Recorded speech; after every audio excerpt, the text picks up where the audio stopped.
a little after 8, and I'm a little bit late.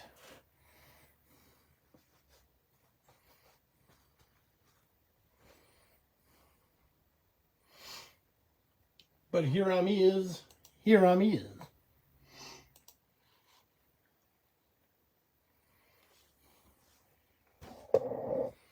Boy, look at this hat. This thing has been through the ringer.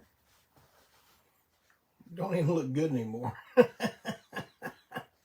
Can't never make that buckle be straight. Let me wait and see what I did here on the replay. It looks terrible.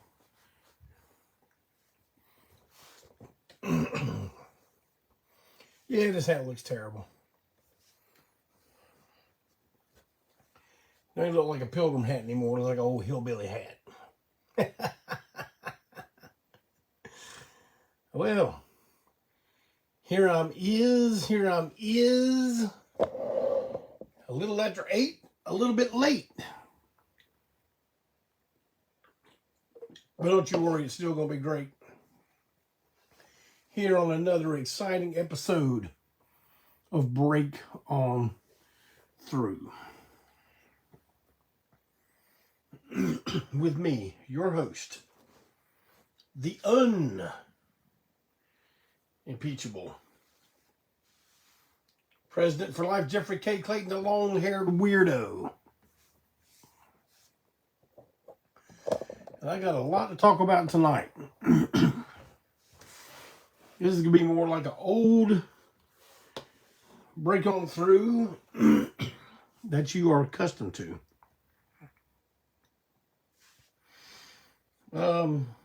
Lots of news. First off, the pre-order for the George South action figure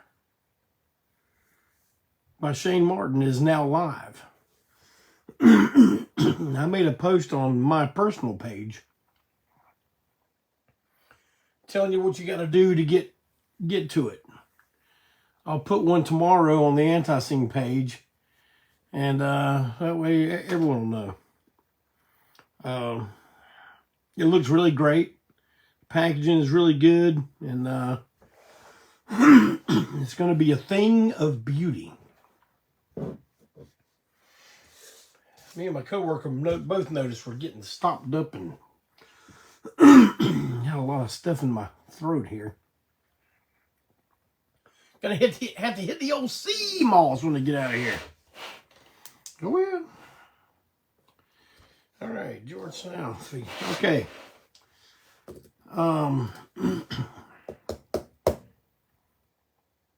would like to address international shipments, meaning any of you guys that have been, or gals that have been buying stuff for not from the United States may have noticed a little lull in getting your stuff to you, and I apologize for that, but I'll tell you what's going on. In the States, they keep making the international process, they keep adding steps to it, which if you got 3 international packages and you go into the post office and let the clerk take care of it and the customs and all that stuff, then you're looking at about a 20-minute visit. And that is not saying that they're inept. That's just saying that there's so much to do that they just cannot make it happen fast. So I have, through a crash course training session with the Minister of Prop and Gander, Malcolm Tent, we figured out how to do the international packages through, the at-home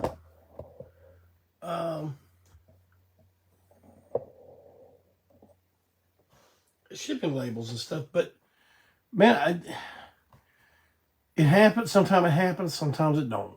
And here lately, I have not been able, since we had that crash course, and I was successful with getting probably 80% of my packages done Now, all of a sudden, I'm back at a 0 batting average. So I'm having to take them into the post office a couple at a time, every day or every other day. Go in there sometime, they've got a rookie there, and I'm just like, man, this is going to take an hour. So please, bear with me and be patient. Everything is going to happen. Just going through some learning pains right now. But everything will be on the way, I promise you.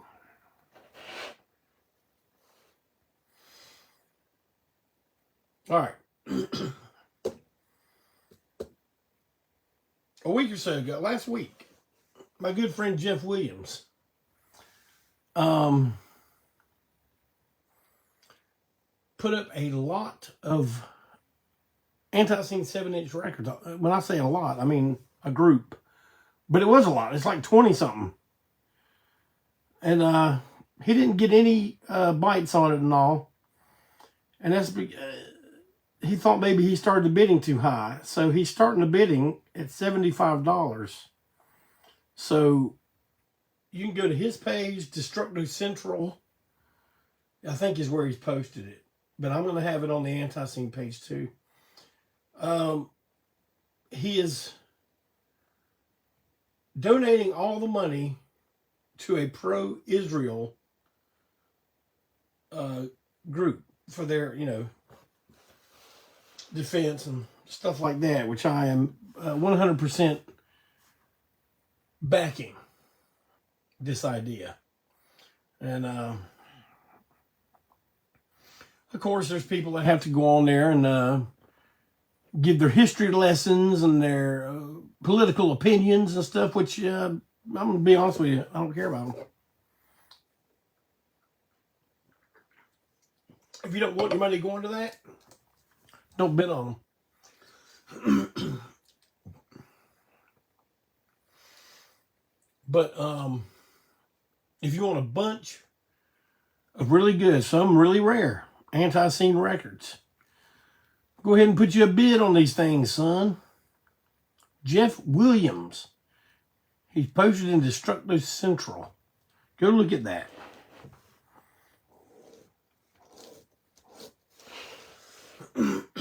Something is going to be happening in a day or so here. Let me show you something. What year was this? 2020.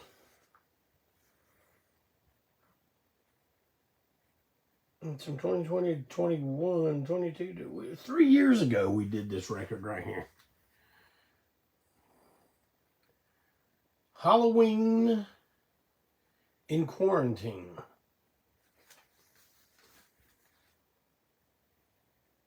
Two. I want to show you something. Look closely. Look at that record cover. Getting a lot of glare on it right now. See that drum head? Sir Barry Hannibal has enlisted me to let you know that we are going to be doing a raffle. Not a raffle. Yeah, it's a raffle. Some people call it a waffle. I don't know why they call it a waffle. But a raffle for the drumhead.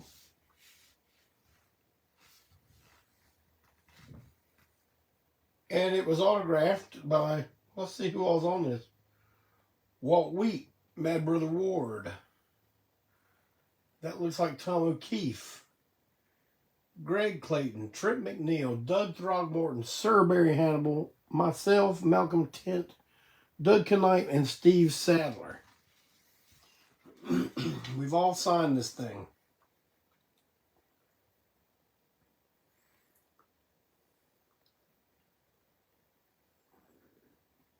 Get a look. I guess what I'm going to do is I'm going to sell 20 spots at $20 a piece. the money will go directly to Sir Barry Hannibal. And on next week's Break On Through, I will pick the winner. How's that sound? Sound good? So, that will be, I'll probably get that up. If I don't get to it tonight, I'll definitely get to it in the morning. You know, when old JC says morning, he's talking about 3 or 4 a.m. So,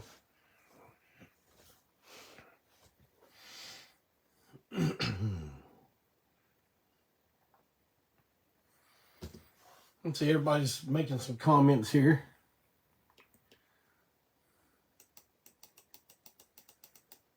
Let's see what we got.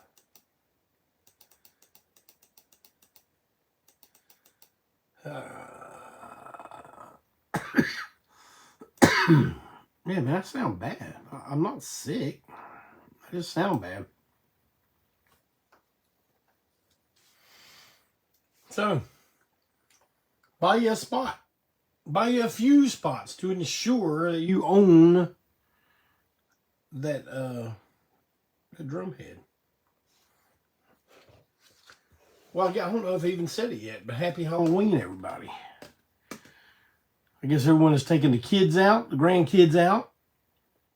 Now you're back home, eating you some good old high fructose corn syrup.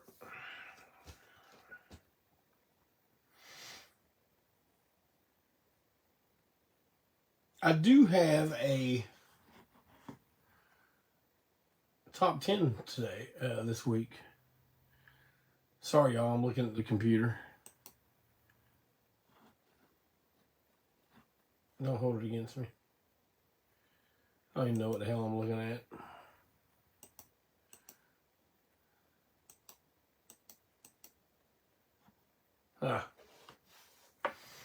Cranky Ramon says he's passing out candy and watching a little BOT. That's how he's spending his Halloween. All right. Seeing as it is Halloween and all the other holidays are just around the corner, I don't know, maybe you've noticed, but they've already started decorating for Christmas before Halloween even finished.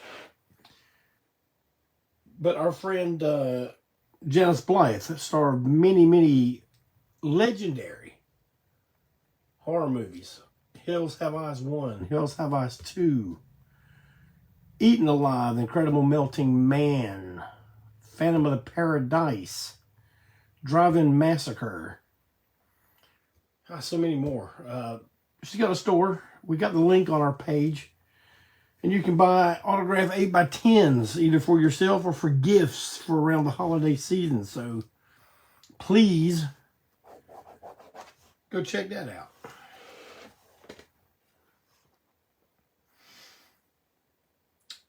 I got one more announcement before we get into the top 10. And I think you're gonna be really amused with tonight's top 10. But my last announcement is at 9 p.m. Can you dig it? 9 p.m. Right after BOT wraps up on the Jackhammer Music Facebook page, YouTube channel. Probably on the ANTiSEEN Facebook page. I guess Malcolm Tent is ready to launch. I think it will be on YouTube. But there is going to be a brand new video created by our main Dennis Highland of Jackhammer Music, of the song Born to Win off of Great Disasters. I've seen the video. It gets my stamp of approval. I am very pleased with it. I don't know, you may look at it and go, damn, what kind of video is that? I can see why that mofo's okay with it, but I really enjoyed it, and I hope you will too. That'll be at 9 p.m. on all of our platforms. So, get ready. So get ready. I better put a check in that and remind y'all about that at the end of the night. Well, here comes my top 10, man. The special Halloween top 10. Now, I got this idea from Callie Hellstrom, but Callie, it's really kind of oh, my shirt's all twisted. Hold on. It's really a blended theme of two ideas you gave me. You said something about Halloween movies or songs from Halloween movies. So I kind of got that going on here. I don't know that if there's any kind of real order, okay? And I know some of y'all are going to be, damn, I know Jeff Clayton's going to pick some sacrificial altar cow gut Switzerland black metal. No, I'm not. I don't like any of that stuff. If I can't read the damn logo, I don't want to know about it. So, here's my top 10. And I'm going to tell you right now, there ain't going to be no misfits in here. So, if you're waiting for that, you might as well tune off, because it ain't going to be in here. But I'm going to start with my number 10. Song I've liked since I was a wee child. Yeah, I bet every one of you like it, even though you may not admit it. Monster Mash by Bobby Boris Pickett. It's a great song. I don't care how overdone it is. I think about Halloween, I think about Monster Mash. And one that, in my opinion, my number 9, which I think it kind of works on that same thing, but I personally think it's a little better. It's one by Zachary called Dinner with Drac.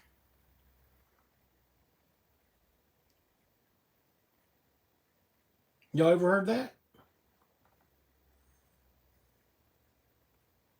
Dinner was served for 3 at Dracula's house by the sea. The hors d'oeuvres were fine, but I choked on my wine when I learned that the main course was me. That's classic. I don't care who you are.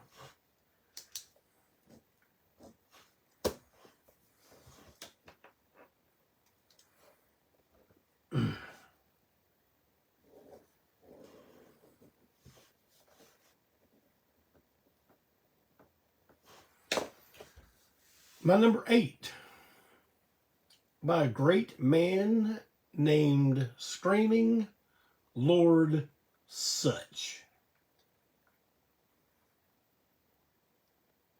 I don't know, what do y'all say? Oh man, I know what this is going to be.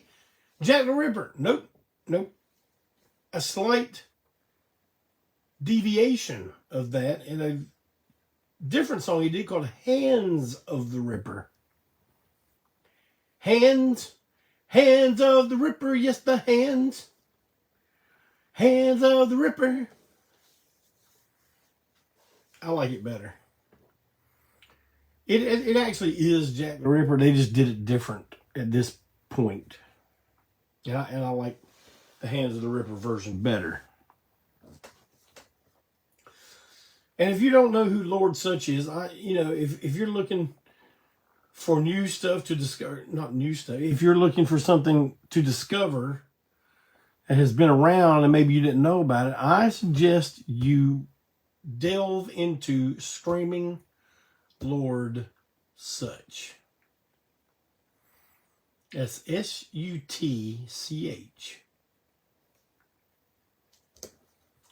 His it's not his debut album, but one of his biggest albums is called Lord Such and Heavy Friends. And he had some heavy friends now.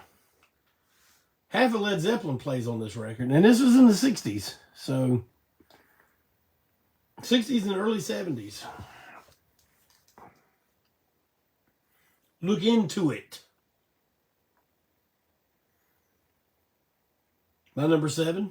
Y'all might say, damn, you played your damn mainstream. You know what? I can't help it. I love this song. I love the theme music from the X-Files. If I'm making a Halloween playlist and I've got the song number 7, that's what it's going to be. X-Files theme.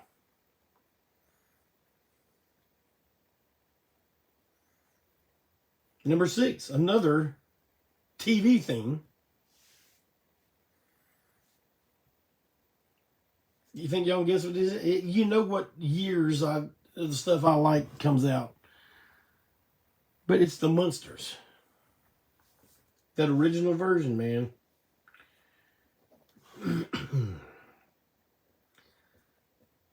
Perfect rock and or roll. Number 5. This is a song from Gene Simmons. Oh, you're going to say God of Thunder. No, not that Gene Simmons. Jumpin' Gene Simmons.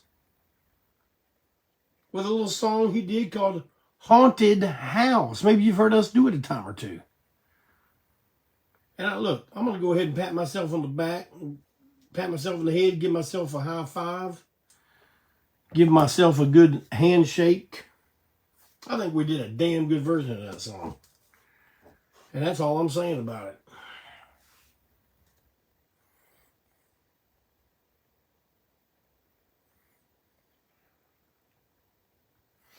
Number 4. From the incredible Buck Owens and the Buckaroos. Monsters Holiday. Man, go listen. If you want to listen to a fun Halloween song, go listen to Monsters Holiday by Buck Owens now. That is good. I'm telling you, it is good. Can you dig it? And I've been moving stuff into my honorable mention section and then moving them back into my into my list. I'll talk about all of them before we sign off tonight. But my number 3, and it's not really my number 3, it's just third on the list, but another TV theme. And this is one a lot of people, you don't hear a lot of people even talk about this. And you sure don't have people remembering the theme music. But to me, it's one of the creepiest pieces of music I have ever heard. And it is the theme from the 70s TV show Rod Serling's, I know what y'all are thinking, Night Gallery. Do yourself a little research tonight if you're just sitting around looking at your phone, looking on YouTube and stuff. Look up the Night Gallery theme. And tell me that is not some weird, spooky ass music. Number 2. We had one from Screaming Lord Such. Well, now I got one from Screaming Jay Hawkins. I Put a Spell on You. Man, that is Halloween music 101. Now, there's a bunch of Screaming Jay songs that I like just as good or better. Like, She Put the Whammy on Me.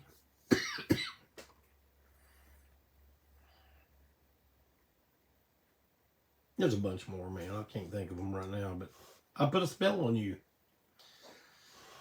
And my number one Halloween tune is the Halloween theme. I'm talking about from the Halloween movies from the 70s, 80s. I'll tell you a little something about that, man. One of our early lineups, when we played at, we did a 2-night stand at a place called Moorhead Junction. And I don't know if it was both nights, but one of those nights, we opened this show with the Halloween theme. Now, you might think, oh, you played it on cassette tape. Nope. We didn't play it on cassette tape. We didn't play it on CD. There weren't CDs then. We played it. We actually played it. We had a bass player at the time. His name was Keith Cook. He only did a couple of shows with us. But he wasn't on any recordings. But he did the main driving on bass, right? And Joe just hit the power chords of the bum, bum, bum. And Brad, I guess, was the drummer. He's like, just doing it like that. And it turned out really good. We didn't play it very long, but we just did that and then immediately went into something like Queen City Stomp or something.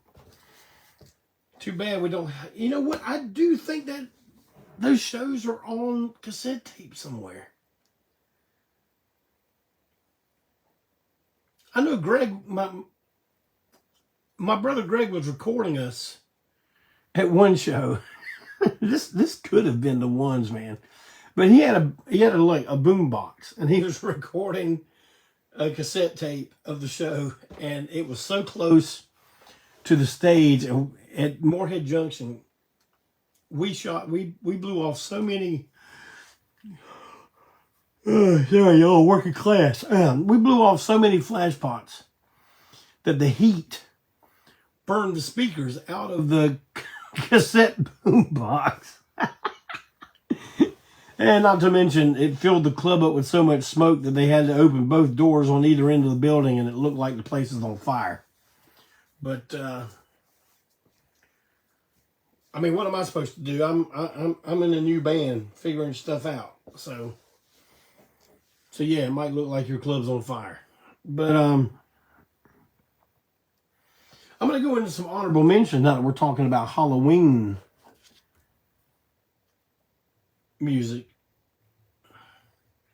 Well, Brandon, I'll tell you what, between some of the people we got working on this archive and stuff and Malcolm Tent, if there is a tape of it, it will surface and you will hear it.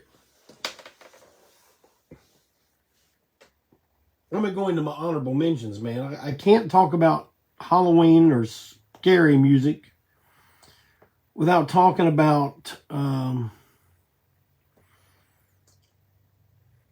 bunch of the film soundtracks that I love. Man, I'm gonna tell you, I noticed today some of my favorite film soundtracks all belong to George Romero movies. Dawn of the Dead, Day of the Dead, Martin.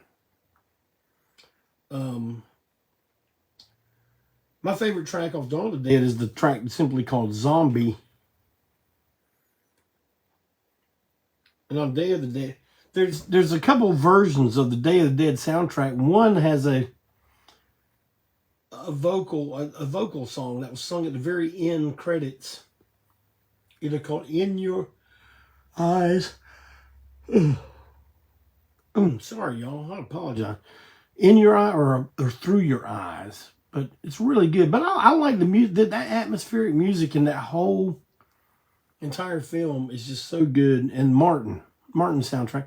Martin is one of my favorite George Romero movies. Man, if there was ever a perfect movie, in my opinion, Martin comes damn close, man.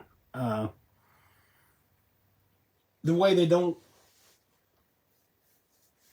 like lay it out for you to where you perfectly understand and get everything. Is a lot of it dream sequence? Is a lot of it memory? Or, you know, it's not laid out for you. It's up to your interpretation, I think, a lot of it. But to me, I think it's one of the great horror films of the 70s. And the soundtrack on it is amazing. And I also like some of the early 80s soundtracks, like from the movie Zombie. I know that was Italian. That was Lucio Fulci, but it wasn't Goblin that played on that, like that played on the Dawn of the Dead. But the theme song from that is really, really good. It starts with that kick drum and has that little droning moog or something. It's so good. I remember when the TV commercials used to come on, the screen would just be white, and you'd hear that boom, boom, boom, boom, and they'd show ZOMBIE. Then they'd just show the word zombie, and then their voice would come on and say, "We are going to eat you." And they'd show one of the zombies, probably the real famous one with the maggots in the eyeball socket. Yeah, that was quite a trailer.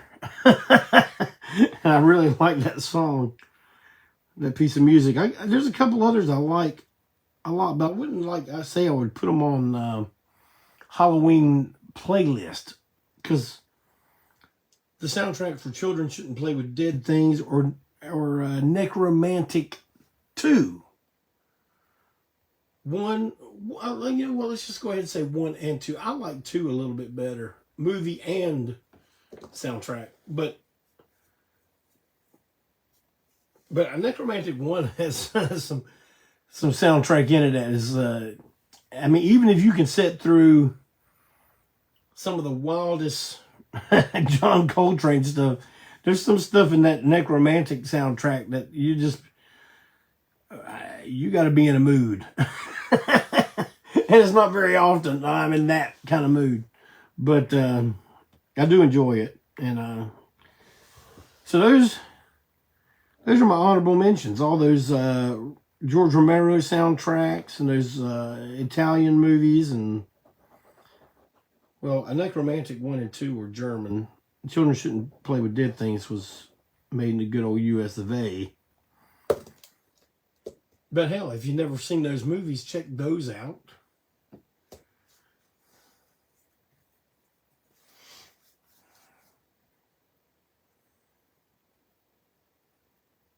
Erica says they love both Necromantic. I do too. I like them both.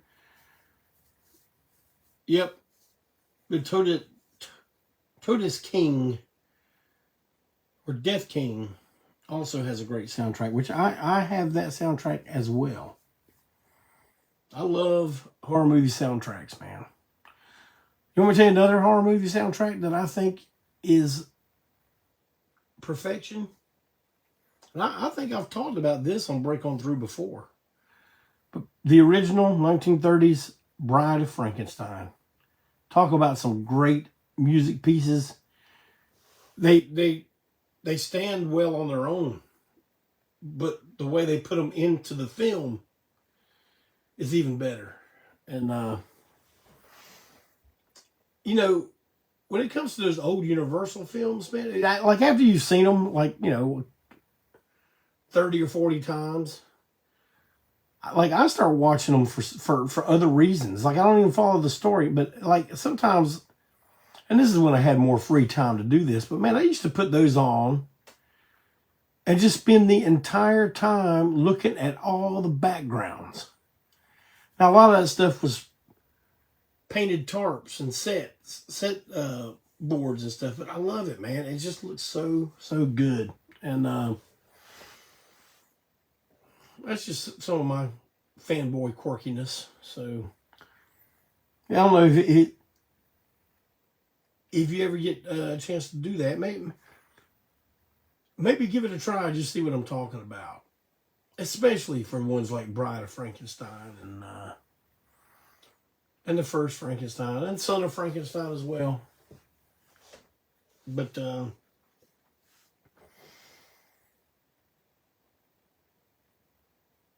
got any questions you want to ask me real quick before I sign off? I'm looking at your.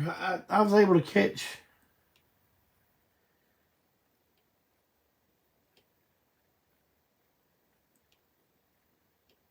But I see a lot of you like the. Yeah, Brandon, Suspiria soundtrack is also really, really creepy.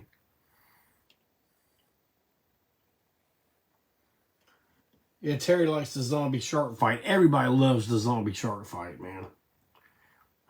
That's great. Erica's talking about he loves both necromantic films.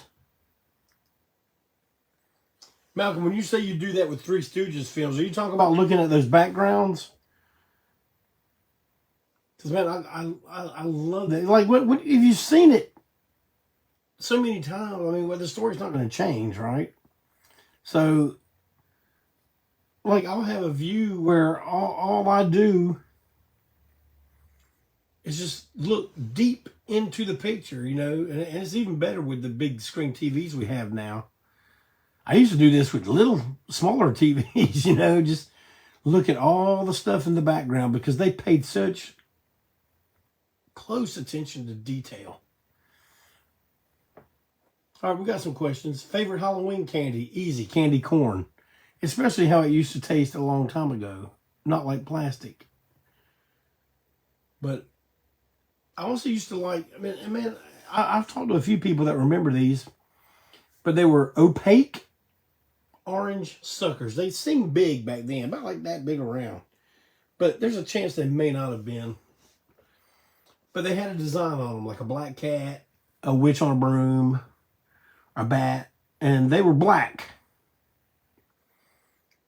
And, you know, you start looking on the sucker a little while, and after a while the black would be all over your tongue, but then you'd have this nice orange sucker left. And I used to love those. I don't even know what they're called, suckers. But, yeah, that's my favorite Halloween candy. And someone else just asked, Clinton Zilla wants to know most memorable Halloween outfit. Man, I don't know. To be honest with you, to be perfectly honest with you, I've never been like a big fan of the dressing up, I don't think. I don't care for it too much. I like stuff you could do without having to do too much. Like that picture you see of me and the First Lady, I got that werewolf mask. It just covers from here. Bam, put that on, all of a sudden you're a werewolf. But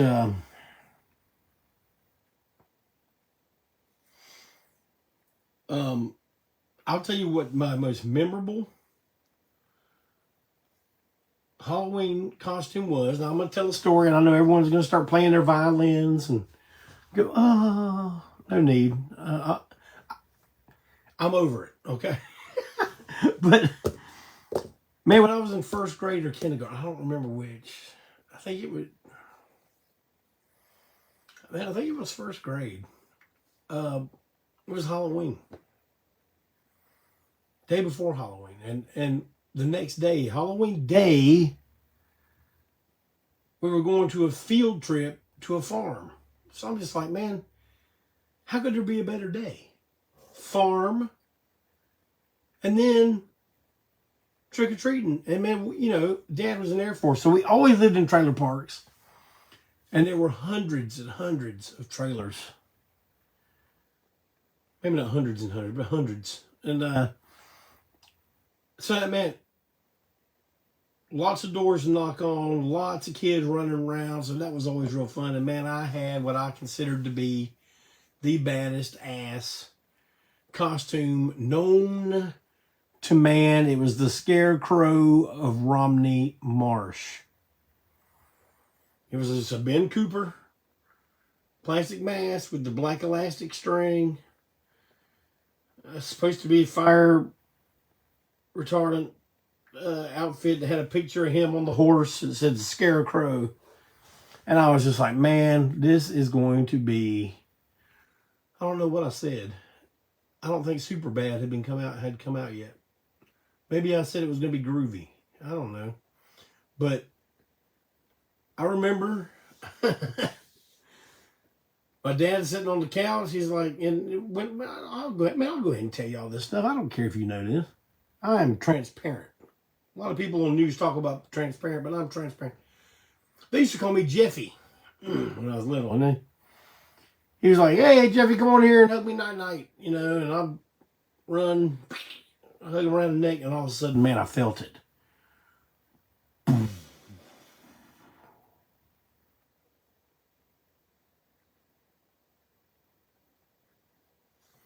Pain. Swelling. And it hit just like instantly. And I had the mumps. No farm. No school. That was the silver lining of that cloud. But no trick or treating. Which means I did not get to wear my groovy Scarecrow of Romney Marsh costume. You know what, I may have put it on just around the living room with it, but man, no candy. I guess some of my mom's friends or neighborhood kids, you know, were like, came by and were like, hey, you know, we brought Jeffy some candy, you know. I don't think I was thinking about candy at that, but I remember that mumps hurting bad. And the consolation prize, Dad came home from work and he brought me the German G.I. Joe. These were the ones that still had the plastic heads, no facial hair. Still had the scar, plastic head, plastic hair. Man, that's I know. Oh. I'm over it, I told you. Where am I?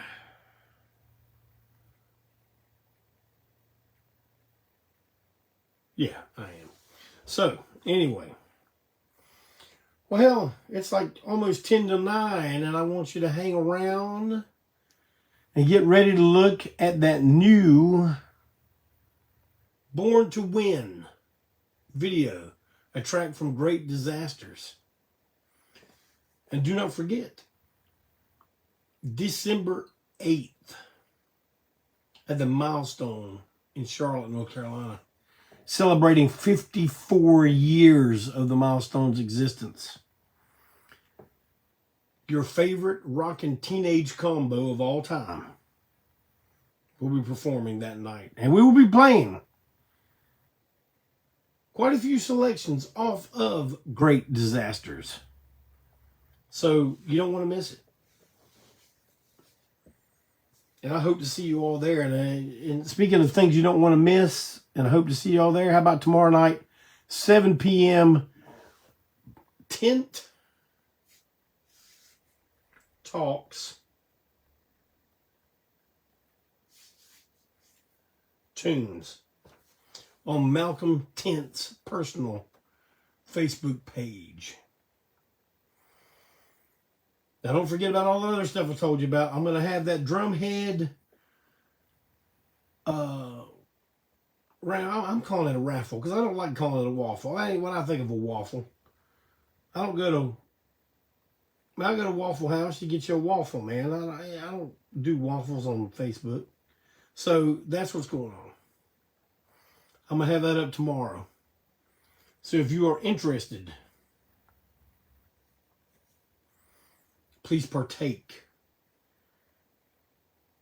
Sir Barry will be very happy. Well, that's all I got. And, hell, I say it every week. I'm going to say it this week, too. I appreciate you all being here with me, hanging out with me a little bit. And I know if you think, oh man, I hope you feel, I feel fine. But listen to my voice, man. I just, I don't know. All that warehouse dust, I reckon. Working class. But listen, I hope you all have a great week. I hope you have an even better weekend. And I will see you next Tuesday right here at 8 p.m. Eastern Standard Time on Break On Through, where I will announce the winner of the Live from Quarantine, Halloween and Quarantine Sir Barry Hannibal Drumhead. So, and listen, I'll tell you something. I know y'all have hit me up already with some ideas, and you think, well, damn, he skipped all my ideas. Well, it's mainly because when Kelly gave me these ideas for this top 10, I forgot it was Halloween. So,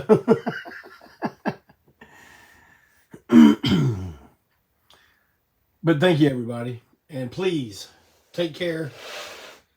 And we'll see you next week right here.